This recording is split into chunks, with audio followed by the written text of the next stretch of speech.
Well, we're happy to have you with us today, right here on City 1051. We run the city. So we got here a very important man with us today. You see him a lot on your screens. He's a man who has won the country's badge on his chest with pride and honor. He's William Troost Ekong. Welcome! Wow. Thank you so much. And yeah, thank you so much for having me on the show today. Yeah, welcome. How's it been back in Nigeria? Yeah, it's been good. It's been go. I came in yesterday and we've been busy. Of course, we have a very eventful few days ahead. So yeah, I brought my family in with me. So early start this morning, but yeah, all exciting. So yeah, been good so far. And of course, being here is like being at home. So Nice. How's the football season? it went well. We finished mid-table in Saudi Arabia, so it was what we were aiming at for a new team in the league. But yeah, it was a successful season, and of course, yeah, very busy, a lot of traveling and getting used to a new climate. But this is so far so good. Yeah, talking about the new climates, you spent most of your life, all your life in Europe, and then you're in Saudi Arabia. The league is booming right now. How's the change been so far? It's been exciting to be part of. Of course, we have my big brother Odin Igalo, who's been the pioneer for us. He really opened up the doors for us there, and yeah, as a Nigerian player, you come in respected because of that. So Henry Onyekuru has also been there, who was my teammate with Super Eagles. Xavier Godwin, who's also been there, who's with my Olympic teammates. So it's been great for those guys to be there in the league, and there's probably more that I've missed out now. But it's exciting to be part of the project, and yeah, I think it's a place to be now for the next coming years. Yeah, interesting to note. Ome, my colleague already mentioned how you spent most of your time in Europe. You've been to Italy, you've been to Greece, so many countries across Europe. But if you were to take us back, let's just dial back a bit. When exactly in your career did you realize that, okay, this really is for me and football is what's going to put food on the table? It's funny you asked that because I think the question about football was really for me. I think I already thought that when I was 5, 6 years old. Wow. And of course, putting food on the table was my mom and dad's warrior. So,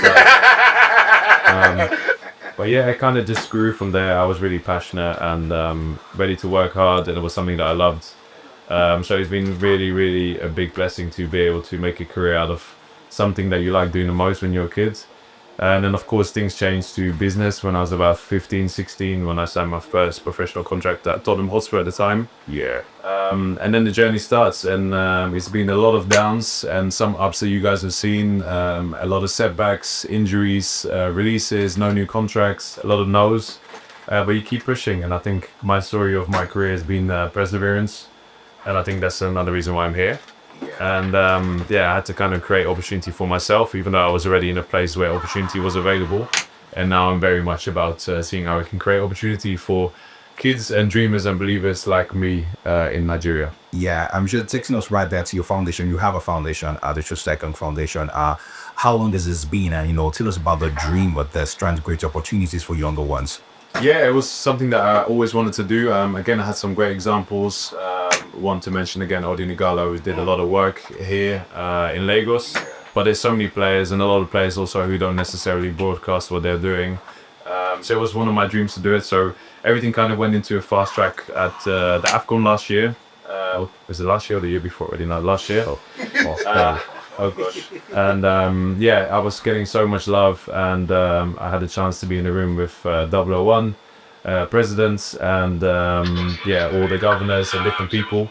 So it was a chance for me to yeah, they asked me, what do you want to do, what is your plan for the future? And I wanted to always have a foundation legacy project and create opportunity, because the number one question I always get in my DMs or from anyone I meet on the street is, how do I become a football player? What can I do to be successful? Yeah. Well, how can you help me? So yeah, it's more about teaching people how to fish than to serve them fish all the time, because yeah, my time is also going to run out soon, and I have a lot of mouths to feed, like my mom and dad had to also. So and that's how the whole idea started. And yeah, thank God now we are 1 year anniversary of launching the foundation, which is last year in Uyo.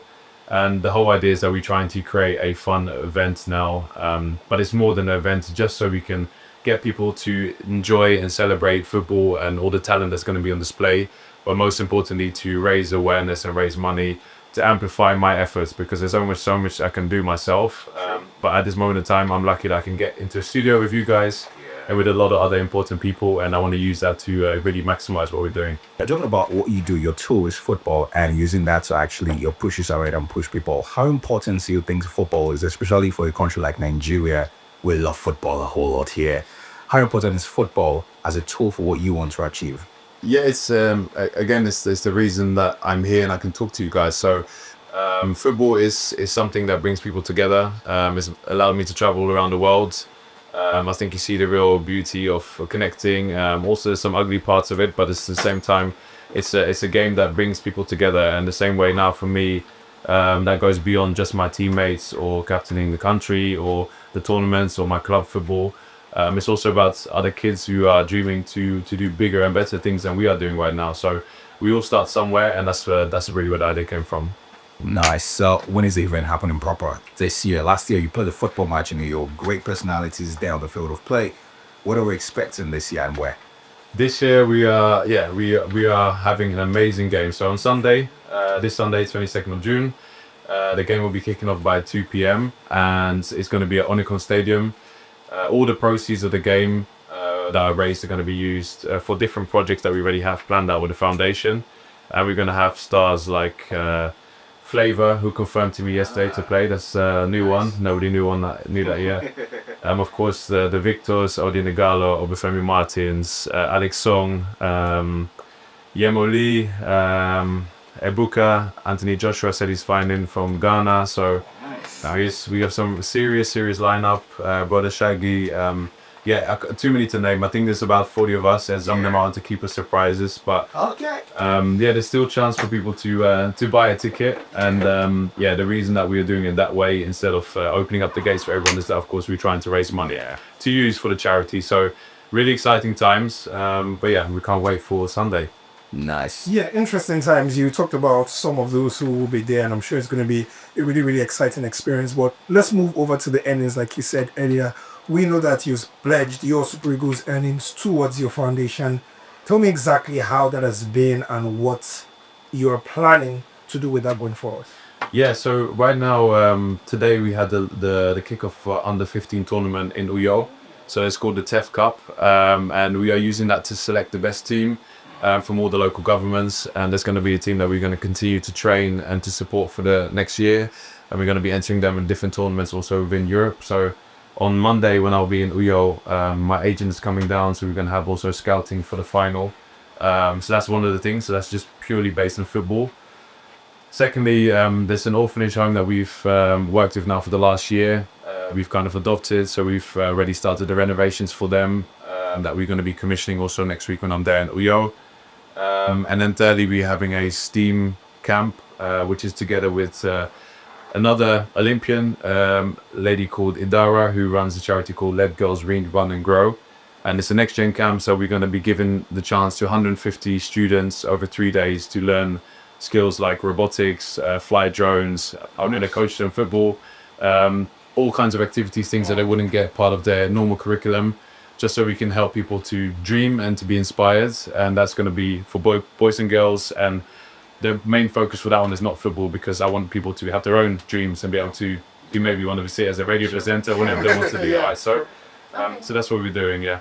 Okay, so I like the way you're speaking about your charity, even though I don't know too much about football, but you're speaking about how kind you are and how you want to give back to the community has brought me to a very important question, and it is the fact that I've realized that you talk about your family in a very important way. You've spoken about your dreams, and this is you bringing your dreams to fruition. Also, what is the biggest challenge you faced in bringing this dream to fruition? I think it's just this is all new for me. So when you try to have a non-profit organization and you want to make long-term plans, it's all about trying to find a balance about a direct impact of helping people, because there's so many people that need help, right? And also trying to set up infrastructures that are going to be circular eventually, and people are going to be able to help themselves and learn new skills, or we'll be able to raise money beyond just charity games that we might not be able to do for the next years to come. So I think that's been the biggest challenge. Of course, transparency, to get people to part with their money, to help other people is also difficult. Of course, I try to lead by example, but there's so many people in need in Nigeria, so it's also very difficult to find the right place to start. So the answer for that is just to start somewhere, and then you can also expand. So I think that's been the biggest challenge. And also, I would like to get as many different people involved and make it bigger than just football, because that might be my dream and it's something that I'm very lucky to do. But many people have their own ambition, and it's more about discovering that and empowering people. All right, let's talk about the foundation and people you're trying to help out for some more further. How the kids get to sign up for the foundation of the academies or something like that, how the kids actually become part of the program. Yeah, so now we started off in Uyo, Ekong, Etinan. So we've been having the help of the local schools and some of the orphanages that we partner with, because we also had different kids that we put them through their exams that they needed to. So anyone who's overperforming in school is doing very well but might not have the means. We get the feedback directly from the schools who those kids are. So we're going by those criteria. So we have a committee that will then interview them, we'll sit down with them, and then we'll see how we can help those people. So I think this is also very difficult, because how do you start and who you choose? And I can't just make it like an open application. So I think we just want to prove the concept with the people that we can select now, and then hopefully it will be something that will grow and grow. And like I said, I'm also working very hard to make sure I can use my Saudi Arabia ties or ties in Europe to see if we can use that to empower other people too. Nice. Let's go back to the football match you played last year with celebrities and the personalities, and you have that again this year. During the football match, who was that person that wasn't a footballer but wowed you with their football skills? You know what? Odumodu stole the show with one backlink pass. He was very good. Bokoli was very good. Sabinos, I think he made everyone cry and laugh. I think it's the best part of it is maybe not seeing the guys that we're used to see on TV, even though of course they're the stars. But I really enjoyed seeing some of my old Super Eagles colleagues, now ex-internationals, come back and play. It was a chance for me to play together with Joseph Yobo, who is one of my idols, and I made sure I partnered with him. It's really fun, and I think the whole idea is that everyone can come together and we can really enjoy the day. I would have loved to have some of the Super Falcons to play as well, and some of the ladies. But unfortunately, the ones that we invited, they pulled out now because they've just left for their camp. That was a bit of a shame. But we'll definitely try and see if we can do something else throughout the year for the ladies as well. Go on. Speaking of fun, you talked about how much fun you had. I wanted to confirm or ask, what kind of songs do you listen to? What genre of songs do you listen to before deciding to go on the pitch to play? It's a very good question. It changes really on my mood. So sometimes depends if I try to be more chilled, if I have to be in a more aggressive state of mind. I know this sounds a bit bad. So maybe if it's more chilled, then it's normally always some kind of Afrobeats or depending who I listen to at the moment. But if not, they can also be like American rap. I quite like Meek Mill or even some of the classic like 50 Cent, some of that kind of stuff. So. But if not, then I think all the artists that you listen to here, and I'll be listening to them also. I think Olamide's new album now, 99, has been the song I've been listening to most recently. There's a lot of artists on repeat. Seeing that we're gonna have quite a lot of guests there, I don't want to say anyone's name now. Or we divide the camp, and I'm a big fan, and I think anywhere I go and if people talk to me about Nigeria and being part of superheroes, the first thing they say is they love some of the players and that they love our music. So I'm very, very proud to be Nigerian and to see what we're doing worldwide for that as well. Okay. Nice. You're right now in Saudi Arabia. Are you looking at leaving the league anytime soon? Is the transfer window? It's open. It's open, but I still have a contract. If any of MPFL clubs are looking, my agent is going to be in town too, so we can have a meeting. But no, for now I still have a contract there, I'm happy there. And like I said, I want to be part of the project. Your thoughts on the Club World Cup happening right now? It's expanded. Some people divide, some players and coaches, they feel it's cool. Some other people, like La Liga president, says that he doesn't think it's necessary. Do you like the concept of it? I think it's nice. It's like fantasy football, what you want to see when you play FIFA, when you play against Real Madrid, against Al Hilal, all that kind of stuff. But I think the players are tired. It's been a long season, and I can imagine that the last thing they wanted to do maybe was to play there. It's maybe easy for me to say because I didn't get invited to play. But I think the most exciting game this weekend is going to be our game on Sporty TV and NTA, and of course in the stadium. Well, exactly, that's the most important one to watch right there, happening in Lagos. So we can't get into the stadium. watch it live on TV. That's what you can do. It's exciting that he talked to you about the Club World Cup. I want to pick up on that, and I want to ask you, the players are stressed, players are tired, and they need to unwind. Usually in the postseason, when you don't have preseason yet, when the season is done, what is your go-to thing when you need to unwind? I think for me it's to spend time with family. I've got 3 young kids. Now I don't get to see them a lot during the year because I'm away. So yeah, I think sometimes you just want to switch off. I always have to take a few weeks of not kicking a ball, which I haven't done now for the last 2 weeks. So on Sunday, guys, don't blame me if you don't see the video. I'm having a training session on Saturday just to make sure that we're a little bit sharp. But yeah, I think that's the biggest thing. You want to try and get away from football, which sounds quite strange. But you kind of need a mental reset, and also for the body just needs the time to just de-stress. So that's the biggest thing. And I like to travel. So I try to do that as well, and not too much, because otherwise it also, it's hard. What's the best place you've You been? stole my question. Yeah. You stole my question. You stole it. It's okay. Gladly. The favorite place you've been to, you said you like to travel, so there must be that one place that you like want to go back to over and over again. You enjoyed the experience, you enjoyed the ambience, you enjoyed what the place felt like. Okay, did you guess it? I have an option in my head. Sweet. Greece? No, it's up there. It's very nice. Italy? I'll say Uyo Ekwai. Really? Why Uyo? Such a politically correct answer. No, It's not- family and what we're doing then. Yeah, I can't really compare place in that sense. I think depends what you want to do. I think in Europe there's a lot of places, like you say, Greece, Spain, Portugal, which the temperature is not too much in the summertime, and it's easy, nice beaches and stuff like that. But then I also enjoy seeing different parts of Africa. Also, when we travel with the team, we play games, we have a chance to do that, but it's sometimes somewhat restricted. And I like being home. I like being in the UK. I like being in Nigeria. So yeah. Yeah, before I let you go, just throw this on what you you've scored a fair share of goals in your career, especially for the Super Eagles. I also forgot about your goals at the last AFCON.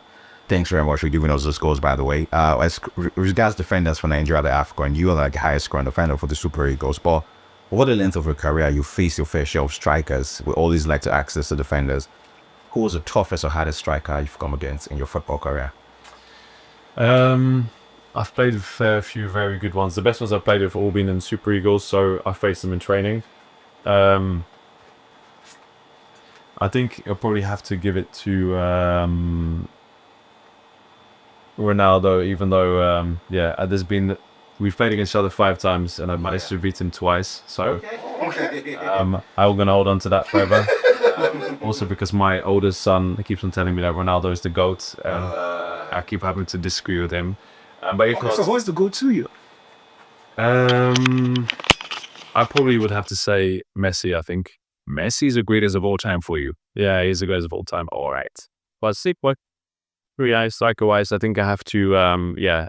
When we play in training, whether I'm facing Victor Osimhen or Taiwo Awoniyi or Boniface or Paul or Odinigalo, it's been a long day every time we train. And I think sometimes that's been the nicest preparation for me in the week before we play a game in the Super Eagles. That has been very hard Monday to Friday before I face another striker on the Saturday. So, I think those guys, and all of them going to be on display on Sunday as well. So, Yeah, right. Just to put this to rest, as someone was asking me earlier today, like, is Troost not the captain of the Super Eagles?